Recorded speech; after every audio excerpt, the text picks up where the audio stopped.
सभी का आपके अपने YouTube channel GK next trick में स्वागत है। आज का हमारा टॉपिक होने वाला है रीजनिंग का जो मोस्ट इंपोर्टेंट टॉपिक है डाइस। मैं आपको एक से एक बेहतरीन ट्रिक बताऊंगा।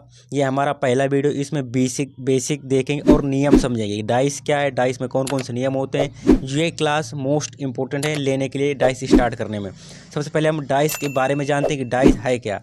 डाइस यानी डाइस को ही पासा कहते हैं, इंग्लिश में डाइस कहते हैं और हिंदी में पासा कहते हैं। तो पासा है क्या, पासा एक घन यानी क्यूब के आकार की होती है, जो आकृति बनी है क्यूब। पासा जो होता है एक घन यानी क्यूब या घना यानी क्यूबॉइड के आकार का भी हो सकता है, कि आकार की त्रिआयामी इंपोर्टेंट है ये, त्रिआयामी यानी थ्री डायमेंशनल यानी 3D प्रिंटिंग है, 3D है ये वस्तु या आकृति है। साधारणतया पासा घन के रूप में होता है, अर्थात इसकी जो पासे की लंबाई चौड़ाई और ऊंचाई बराबर होती है। इंपॉर्टेंट, ये कई बार क्वेश्चन पूछा है कि इनकी क्या पासा जो होता है घन, इसकी लंबाई चौड़ाई और ऊंचाई बराबर होती हैं। ये त्रिविम यानी 3D होता है। दूसरे शब्दों में कहा जा सकता है, हम कह सकते हैं कि ऐसे जो त्रिआयामी यानी 3 डायमेंशनल 3D वस्तु आकृति जिसकी लंबाई चौड़ाई और ऊंचाई तीनों बराबर होती हैं, ऐसी वस्तु आकृति को पासा या डाइस कहते हैं। जिसकी तीन समझ लेते हैं थोड़ी। सबसे पहले इसमें कुल सतह कितनी होती है, कुल सतह होती है 6। इंपॉर्टेंट, मोस्ट इंपॉर्टेंट है। अब सतह क्या होती है, सतह जो आप ये तरफ वाला ये देख रहे हैं, ये तो ये इस तरफ वाला ये भाग है, ये कौन सी, ये इसकी सतह हो जाएगी। ये एक सतह हो गई, इसके बाद ये दूसरी सतह हो गई, इसके बाद ये इधर से तीसरी सतह हो गई। ठीक है, ये 3 सतह ये हो गई। हमें कितनी 3 सतह दिख रही हैं, एक सतह ये ऊपर वाली दिख रही है, एक सतह ये नीली वाली दिख रही है और एक ये सतह हरी वाली दिख रही है। लेकिन जो ये ऊपर वाली की सतह एक ये नीचे वाली सतह होगी, नीली वाली सतह के विपरीत ये इधर वाली सतह एक इधर सतह होगी, और हरी वाली के विपरीत सतह एक पीछे एक सतह होगी। एक कौन सी, एक पीछे सतह होगी। अब ये कलर से आपको समझ में आ गया कि 6 सतह कहाँ से होती हैं। अब इसको मैं मिटा करके एक बार और आपको बताता हूँ। ये मैंने मिटा दिया, अब आप समझिए। ये जो हमारी ये विपरीत आकृति ये दिख रही है, इसके विपरीत कौन सी, इसके विपरीत ये वाली है, इसके विपरीत कौन सी, ये वाली हो जाएगी। ये जो ऊपर वाली है, ऊपर वाली के विपरीत कौन सी, ये नीचे वाली हो जाएगी। और जो हमारी ये वाली है, ये इसके विपरीत कौन सी, इसके विपरीत ये पीछे वाली है। तो कितनी 6 सतह कितनी होती है, केवल 6 सतह। सब आपने सभी लोगों ने लूडो खेला होगा, लूडो में एक तरफ 5 लिखा रहता है संख्याएं, एक तरफ 6 लिखा रहता है, एक तरफ 4 लिखा रहता है, 3 लिखा रहता है, 2 लिखा रहता है और 1 लिखा रहता है। ये कैसे होता है, इसी आकृति का बना होता है। ये सब इधर मान लिया 2 लिखा है, इसी आकृति होती है। उसमें कितने 6 सतह होते हैं, 6 सतह होते हैं तो 6 नंबर लिखे होते हैं। 6 सतह से किसी भी पासे में ज़्यादा सतह नहीं हो सकती। तो आप ये याद रखिए कि सतह कितनी होती है, 6। एक ये सतह, इसके एक विपरीत ये वाली, एक ये सतह इसके विपरीत ये, और एक ऊपर वाली सतह के नीचे वाली सतह। तो टोटल सतह कितनी होती हैं, 6 सतह होती हैं। इसके बाद कुल शीर्षों या कोनों की संख्या कितने होते हैं, 8 कोने होते हैं किसी भी पासे में, या किसी घन में, या किसी घनाभ में। तो हम पासा पढ़ रहे तो किसी भी पासे में कुल शीर्ष किसे कहते हैं, कोनों कहते हैं। कितने होते हैं, 8 शीर्ष होते हैं। अब 8 शीर्ष कौन कौन से होते हैं देख लेते हैं एक बार। एक कोना तो हमारा ये हो गया, एक कोना ये हो गया, एक कोना ये हो गया, एक कोना ये हो गया। तो टोटल कितने कोने हो गए, ऊपर कितने हो गए, 4। इसी तरीके से नीचे एक कोना ये हो गया, एक कोना ये हो गया, एक कोना ये हो गया और एक कोना ये हो गया। तो टोटल इधर कितने हो गए, 4। तो टोटल कोने कितने हो गए, 8। तो कुल शीर्षों की संख्या या कोनों की संख्या कितनी होती है, 8 होती है। सतह की बात करें तो कुल सतह कितनी होती हैं, कुल सतह 8। और कोने कितने होते हैं, कोने होते हैं 8। ये 2 चीज़ें आपको समझ में आ गया होगी कौन से कोने हैं। क्योंकि इंपॉर्टेंट, अगर किसी चीज़ को पढ़ना स्टार्ट किया तो बेसिक सबसे ज़रूरी है कि बेसिक आप समझिए। इसके बाद देखते हैं और आगे कुल भुजाओं की संख्या कितनी है, भुजाओं की संख्या होती है 12। कुल भुजाएं कितनी बार, अब भुजा कौन कौन सी है देखिए। एक भुजा ये हो गई, एक ये हो गई 2, एक ये हो गई 3, एक ये हो गई 4। कितनी भुजाएं हो गई, 4 भुजाएं हो गई। एक भुजा ये हो गई 5, एक ही हो गई 6 और ये 7, एक ही हो गई 8। कितनी भुजाएं हो गई, 8 भुजाएं हो गई। इसके बाद और देखते हैं 8, एक ही हो गई 9, एक ही हो गई 10, एक ये वाली हो गई 10, 11, एक हो गई 12। तो टोटल भुजाएं कितनी हो गई, भुजाएं हो गई 12। हमने क्या क्या पढ़ लिया, सतह। सतह कितनी होती हैं? 6। कोने कितने पड़े हैं? कोने या शीर्ष कितने होते हैं? कोने या शीर्ष होते हैं 8। अब आगे देखते हैं, किसी भी घन के सिर्फ 3 सतह सादृश होती है। ये मोस्ट इम्पोर्टेंट है, ये मोस्ट इम्पोर्टेंट है पॉइंट, ये आप एक बार इसको समझना पड़ेगा। 5 सॉल्व होगा इसी से। किसी भी घन के सिर्फ 3 ही सतह, ये 7 नहीं लिखा है, सतह लिखा है, सतह। सतह क्या होता है? हमें दृश्य होते हैं। किसी भी पासे की 3 सतह सिर्फ हमें दिखाई देती हैं। ये हमारा कौन सा? ये 3D हो गया। प्रिंटर ये हमारा 3D बना दिया, ये हमारा 2D बना दिया। 2D नहीं, ये भी 3D ही बना है, लेकिन इसमें सतह कितनी दिखती है? टोटल सतह कितनी होती है? टोटल सतह होती है 6। हमें कितनी दिखती हैं? हमें 3 सतह दिखती हैं। अब एक पासा ये है, एक पासा ये है, इसमें आपको 6 सतह दिख रही होंगी। इसमें हमें 6 सतह दिख रही, 6 कैसे दिख रही हैं? एक ये वाली दिख रही है, इसके एक विपरीत वाली ये वाली दिख रही है, ऊपर वाली एक दिख रही है, एक ये नीचे वाली ये दिख रही है, एक ये बगल वाली दिख रही है, एक ये बगल वाली दिख रही है। 6 दिख रही हैं। इसमें सिर्फ एक ये वाली सतह दिख रही है, एक सतह दिख रही है, एक सतह दिख रही है। तो इसमें इंपॉर्टेंट, मोस्ट इंपॉर्टेंट पार्ट क्या है? किसी भी घन के सिर्फ 3 ही सतह दृश्य होती हैं। सिर्फ किसी भी पासे में हमें 3 नंबर दिखें। कोई पासा हमें हल करना होगा तो हमें 3 पासे दिए होंगे, एक 3 नंबर दिए होगा, एक इधर होगा, एक इधर होगा, एक इधर होगा, और 3 सतह छुपी हुई होंगी। तो समझ में आ गया आपकी कौन कितनी सतह होती हैं टोटल, हमें कितनी दिखाई देती हैं। पासे में 6 सतह होती हैं, जो हमें 3 सतह दिखाई देती हैं। ये भी सतह लिखा हुआ है, ये भी सतह लिखा हुआ है। एक सतह के किनारे, जैसे टोटल सतह कितने होते हैं? टोटल सतह होती हैं 6। सिर्फ अगर मैं एक सतह की बात करूं इसकी, तो एक सतह में कितने? 4 किनारे हो जाएंगे। 1 2 3, कितने? 4 किनारे हो जाएंगी, 4 भुजा हो जाएंगी, 4 कोने हो जाएंगे एक सतह में। ये भी सतह लिखा है, 7 नहीं लिखा, ये भी सतह लिखा है। किसी एक की 4 पड़ोसी सतह होती हैं, जबकि एक साथ ठीक उसके विपरीत होती हैं। इंपॉर्टेंट है ये भी। एक पासा है, कोई पासा है, उसमें सतह मैंने कितनी बताई हैं? सतह होती हैं 6। हमें दृश्य कितनी होती हैं, यानी हमें दिखाई कितनी देती हैं? हमें दिखाई देती हैं 3 दिखाई देती हैं।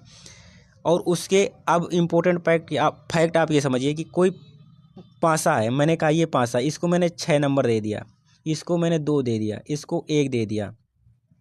अब मैं ये कह सकता हूँ कि ये 6 वाले सतह के पड़ोसी सतह कौन कौन से हैं? जो एक सतह की 4 तो पड़ोसी सतह होंगी, 4 पड़ोसी सतह होंगी, 4 पड़ोसी सतह कैसे कैसे होंगी? एक तो हमारी ये ऊपर वाली सतह हो गई पड़ोसी इसकी, एक हमारी ये 6 की पड़ोसी सतह की हो गई, एक ये किनारे वाले हो गए जो हमें 2 दिख रही हैं। एक इसके विपरीत वाली जो नीचे वाली होगी वो भी तो इसकी पड़ोसी है, इसकी 6 की पड़ोसी ये भी है, और 6 की पड़ोसी एक नीचे वाली है। 6 की पड़ोसी एक ये भी है, और इधर वाली भी 6 की पड़ोसी हो जाएगी। तो 6 की पड़ोसी सतह कितनी हो गई? 1 2 3 और 4। 6 के विपरीत सतह कौन है? 6 के ये सामने, तो 6 के विपरीत कौन? इसके पीछे वाली 6 के विपरीत होगी। तो 6 के विपरीत कौन सी होगी? 6 के विपरीत पीछे वाली होगी। और 6 के 4 सतह क्या होंगी? पड़ोसी सतह होंगी, एक ऊपर वाली सतह, एक नीचे वाली सतह, एक दाएं वाली सतह और एक बाएं वाली सतह। किसी एक सतह की 4 पड़ोसी सतह होती हैं, जबकि एक सतह, ये भी सतह, एक सतह ठीक उसके विपरीत होती है। आपको समझ में आ गया कि कौन सी सतह पड़ोसी सतह है और कौन सी विपरीत सतह है। आगे देखते हैं। मोस्ट इंपोर्टेंट, पासे के 2 प्रकार होते हैं। अब हम जब पढ़ेंगे तो पासे के 2 प्रकार पढ़ेंगे। एक साधारण पासा होता है, साधारण पासा को सामान्य पासा कहते हैं, सिंपल डाइस कहते हैं, सामान्य पासा। और एक होता है मानक पासा, यानी स्टैंडर्ड डाइस। 2 पासे पढ़ने हमें, एक साधारण पासा और एक मानक पासा, और इसके नियम पढ़ने हैं। सबसे हम पहले देखेंगे साधारण पासा किसे कहते हैं। साधारण पासा या सामान्य पासा है क्या? कोई पासा बना हम कैसे समझे कि ये साधारण पासा है या मानक पासा है? हमें तो कोई भी पासा दे सकता है, वो साधारण पासा भी दे सकता है, मानक पासा दे सकता है। हम कैसे पहचानेंगे कि ये साधारण पासा है और ये मानक पासा है? उसके लिए ये हमें ये फॉलो करना पड़ेगा। तो फॉलो कैसे करेंगे? देखिए, एक पासा जिसकी कोई भी 2 निकटवर्ती सतहों पर अंकित अंकों या बिंदुओं का योग 7 हो, तो ऐसे पासे को समान पासा कहा जाता है। एक पासे में सतह कितनी होती है, मैं बार बार लिखूंगा। सतह कितनी होती है, 6। हमें दृश्य कितनी होती हैं, हमें दृश्य होती हैं 3। एक सतह की कितनी पड़ोसी सतह हो सकती हैं, 4 पड़ोसी सतह हो सकती हैं। कितनी, 4 पड़ोसी सतह हो सकती हैं। और एक विपरीत सतह होती है किसी भी पासे की। अगर मैं इस 4 की बात करूं तो इस 4 का पड़ोसी कौन सा, 5 हो जाएगा। 5 के विपरीत वाला पड़ोसी हो जाएगा। और दो वाली सतह विपरीत होगी, 2 वाली सतह और 2 के विपरीत वाली सतह, ये कौन सी, इसके 4 के पड़ोसी सतह होंगी। 4 के विपरीत कौन सी सतह होगी, 4 के पीछे वाली विपरीत सतह होगी। तो सबसे पहले हमें साधारण पासा में सबसे पहले क्या देखना होता है कि ऐसा पासा जिसकी 2 निकटवर्ती सतह यानी पड़ोसी सतह पर अंकित अंकों या बिंदुओं का योग 7 होना चाहिए। जो हमारा साधारण पासा, हम पहचान करेंगे कि जो हमें जो अंक दिखेंगे, जो हमें अंक की जो अंक दिख नहीं रहे हैं तो उसके पीछे हमें नहीं पता है ना कि कौन सी अंक संख्या है, कौन सी संख्या नहीं है। जो हमें ये संख्याएं दिखाई देंगी, इन पड़ोसी संख्याओं में किसी 2 संख्याओं को मिला करके उनका योग 7 होना चाहिए। अगर उन अंकों को मैंने जोड़ करके 7 निकाल दिया, अगर 7 बन रहा है अंकों को जोड़ करके, इन 3 अंकों में से किसी भी अंक का अगर योग 7 बन रहा है तो वो हमारा पासा कौन सा होगा, साधारण पासा होगा या सामान्य पासा होगा। मैं इनमें से कौन से देख रहा हूँ, इनमें आप देख सकते हैं कि 5 और 2, 5 + 2 योग कितना बन रहा है, योग 7 बन रहा है। और हमारा रूल क्या कहता है, ये ऐसा पासा जिसकी कोई भी 2 निकटवर्ती सतह पड़ोसी सतह पर जो अंकित अंक, जो अंक लिखे होंगे उनके बिंदुओं या बिंदु भी हो सकते हैं, जैसे इसमें मैंने बिंदु भी ले रखी है, और अंक भी हो सकते हैं। बिंदुओं या अंकों के योग कितना होती है, 7 होना चाहिए। तो हमारा कौन सा साधारण पासा है या सामान्य पासा माना जाएगा। तो हमारा 2 अंक 5 और 2 मैंने जोड़ दिया तो कितना बन गया, 7। 5 4 9 जोड़ा, नहीं बना।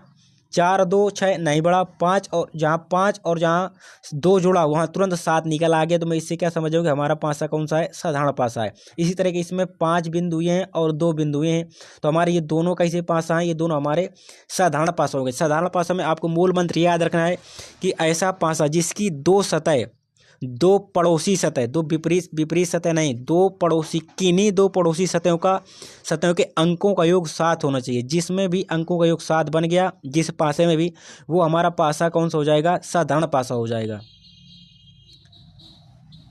इसके बाद देखते हैं मानक पासा क्या है। मानक पासा यानी स्टैंडर्डाइज के बारे में थोड़ा देख लेते हैं। मानक पासा हमारा ऐसा पासा जिसकी कोई भी 2 विपरीत सतह, इसमें 2 विपरीत आपको देख लेना, उसमें 2 पड़ोसी सतह थी, या उसमें पड़ोसी दे सकता है, संलग्न दे सकता है, ठीक है।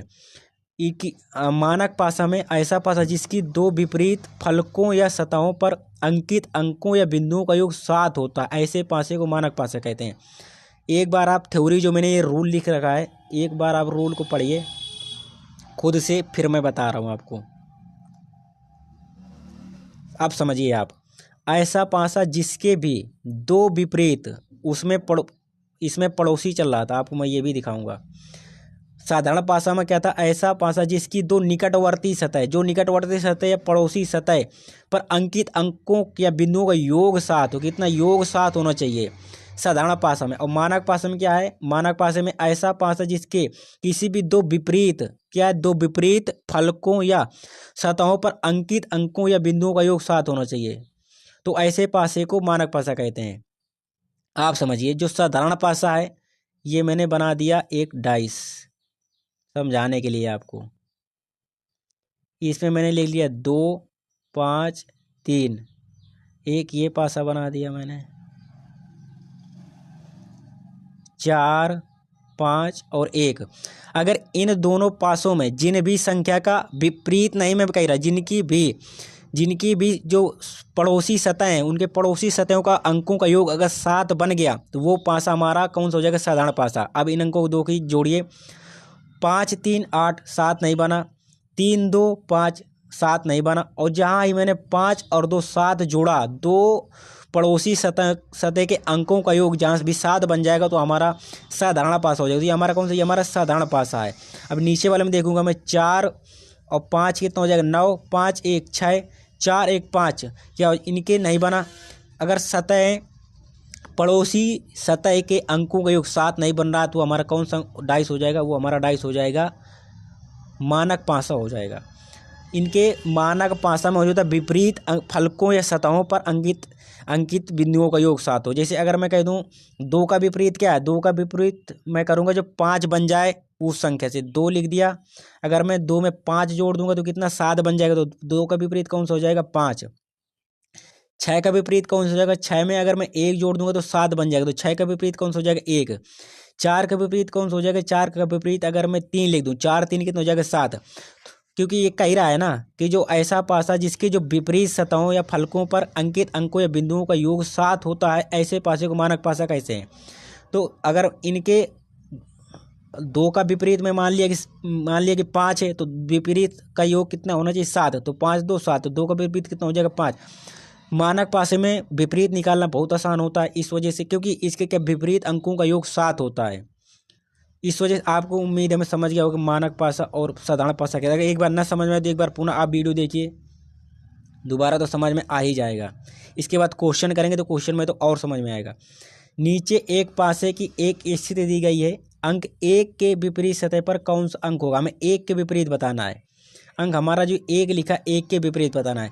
सबसे पहले मैंने आपको क्या बताया, इनमें देखना है कि इनकी जो सतह है पड़ोसी सतह के अंकों का योग 7 बन रहा है क्या। अगर 7 बनेगा तो हमारा साधारण पासा होगा। सबसे पहले मैंने 1 और 5 जोड़ा, 1 5 कितना बन रहा है 6। इसके बाद मैंने 5 और 4 जोड़ा, 5 4 कितना बन रहा है 9। इसके बाद मैं किनको जोड़ूंगा 4 + 1 जोड़ूंगा 5 बन रहा हो। तो किसी भी पड़ोसी इन सतह का योग 7 नहीं बन रहा। तो इसका मतलब हमारा ये कौन सा, ये साधारण पासा नहीं है। ये हमारा कौन सा, ये साधारण पासा नहीं है। ये हमारा साधारण पासा नहीं है, साधारण पासा ये नहीं है। तो ये कौन सा पासा, ये हमारा मानक पासा है। मानक पासा मैंने आपको बताया ना, कहाँ है मानक पासा, ये है ऐसा पासा जिसके जो विपरीत फलकों या सतहों पर अंकित संख्याओं या बिंदुओं का तो योग 7 होगा, ऐसे पासे को मानक पासा कहते हैं। जो मानक पासा है उसके विपरीत सतहों के अंकों का योग 7 होगा, लेकिन पड़ोसी सतह के अंकों का योग 7 नहीं होगा, जो कि 7 नहीं बन रहा है। मैंने पड़ोसी सतह जोड़ी, अंकों का योग 7 नहीं बन रहा है। तो इसका मतलब कौन सा, मानक पासा हो जाएगा। मानक पासा का रूल क्या कहता है कि उनमें जो विपरीत अंक होते हैं उनके अंकों का योग 7 होना चाहिए। तो अगर मैंने एक पड़ोसी संख्या x मान ली और दूसरी पड़ोसी संख्या y मान ली, और इनके अंकों का योग कितना होना चाहिए 7 होना चाहिए। तो मैंने एक अंक दिया 1, तो मैंने x की जगह मान लिया 1, दूसरा y हो गया बराबर 7। अगर y का मान मुझे निकालना है तो मैं 7 में 1 घटा दूंगा तो y का मान कितना आ जाएगा 6। यानी कि x की विपरीत सतह y का मान क्या हो जाएगा 6। मैंने आपको समझाने के लिए बताया, आपको कुछ नहीं करना है, सिर्फ मानक पासा में 2 विपरीत सतहों का योग 7 बनना चाहिए। अगर 1 का विपरीत पूछ रहा है तो 1 में आप क्या जोड़ दें कि 7 बन जाए, 1 में आप 6 जोड़ देंगे तो 6 जोड़ देंगे 7। तो आंसर हमारा हो जाएगा सी नंबर। आंसर कौन सा हो जाएगा, सी हो जाएगा। अगला क्वेश्चन है हमारा, नीचे एक पासे की एक स्थिति दी गई हुई है, अंक 2 के विपरीत सतह पर कौन सा अंक होगा। अंक 2 के विपरीत सतह पर कौन अंक होगा। सबसे पहले आपको बात वही जोड़ करना है। इनको मैं दोनों को जोड़ूंगा, 6 + 2 सतहों का पड़ोसी सतहों का योग अगर 7 आ रहा है तो हमारा होगा साधारण पासा। 6 2 8 मैंने जोड़ा, फिर 8, फिर इनको जोड़ूंगा 2 + 1 कितना हो जाएगा 3, फिर इनको जोड़ूंगा 1 + 6, 1 + 6 कितना हो जाए 7। जिधर ही मैंने 1 + 6 जोड़ा जहाँ भी 7 बना तो ये हमारा कौन सा, हमारा बन जाएगा साधारण पासा। ये हमारा कौन सा, ये हमारा साधारण पासा बन जाएगा, साधारण पासा बन जाएगा। तो साधारण पासा का मैंने क्या बताया था कि पड़ोसी सतह का योग क्या होता है 7 होता है। तो हमारा अब इसका सॉल्व करने का क्या तरीका होगा, हमें अंक 2 के विपरीत बताना, अंक 2 के विपरीत बताना है। साधारण पासा में क्या होता है कि पासे में जो पासे की पड़ोसी सतह होती हैं वो अंक तो कभी इसके विपरीत में हो ही नहीं सकते हैं। अगर हमारा ये डाइस पासा पूछता, मानक पासा पूछता, तो मानक पासा में विपरीत अंकों का योग 7 होता है। तो मैं 2 है, 2 में 5 जोड़ते 7, तो हमारा आंसर हो जाता है 5। लेकिन ये हमारा कौन सा साधारण पासा है, इसमें हमें 2 के विपरीत पूछा है। 2 के विपरीत जो पड़ोसी सतह है वो कभी विपरीत हो ना सकते। 2 के विपरीत 6 तो होएगा नहीं, जहाँ पर भी 6 आए उसको खड़ाक से काट देना है आपको, 6 है कहीं नहीं है। इसके बाद 2 के विपरीत कौन सा, 2 के विपरीत 1 हो नहीं सकता, 1 कहीं भी आ रहा है, नहीं आ रहा है। तो 2 के विपरीत कौन कौन से हो सकते हैं, 2 के विपरीत हमारा जो अंक इधर नहीं है वो हो जाएंगे। तो हमारा कौन सा नहीं है, 3 नहीं है, 4 नहीं है और 5 नहीं है। तो हमारा राइट आंसर कौन सा हो जाएगा, 2, 4, 5। लेकिन एक रूल और याद रखिए, किसी भी विपरीत संख्या का साधारण पासे में किसी भी दो विपरीत संख्याओं का योग 7 नहीं होता है। लेकिन अगर मैं 2 का अगर 5 का निकालूंगा तो इनका दो विपरीत का कितना निकल रहा है, 7 योग निकल रहा है। तो हमारा ये आंसर हो जाएगा डी गलत। हमारा राइट आंसर कौन हो जाएगा, 4 और 5। 2 के विपरीत अंक कौन से हो जाएंगे, 3 और 4। अगला क्वेश्चन दिया है, नीचे एक पासे की दो स्थिति दी हुई है, अंक 2 के विपरीत सतह पर कौन सा अंक होगा। ये एक कॉमन वाला आ गया, चलो इसको भी बता दे रहा हूँ। अभी आपको पिछले के टाइप के मैं अभी क्वेश्चन काफ़ी करवाऊँ, क्योंकि जितना आपको प्रैक्टिस करूँगा उतना ही आप करेंगे। इसमें एक कॉमन वाला अंक होता है, इसमें एक कॉमन वाला, अगर किन्हीं भी सतह का एक सतह सेम सतह कॉमन है तो उसके विपरीत ये हो जाएगा, उसके विपरीत ये हो जाएगा। अगर सेम सतह में समान अंक होना चाहिए, तो हमारा किसके विपरीत पूछ रहा है, 2 के विपरीत पूछ रहा है। 2 के विपरीत कौन सा हो जाएगा, 2 के विपरीत हो जाएगा 3। ये ट्रिक है एक इसकी। इस क्वेश्चन को आपको कमेंट करके बताना है। अगर वीडियो पसंद आए तो वीडियो को लाइक करें, चैनल को सब्सक्राइब करें। जय हिंद, जय भारत।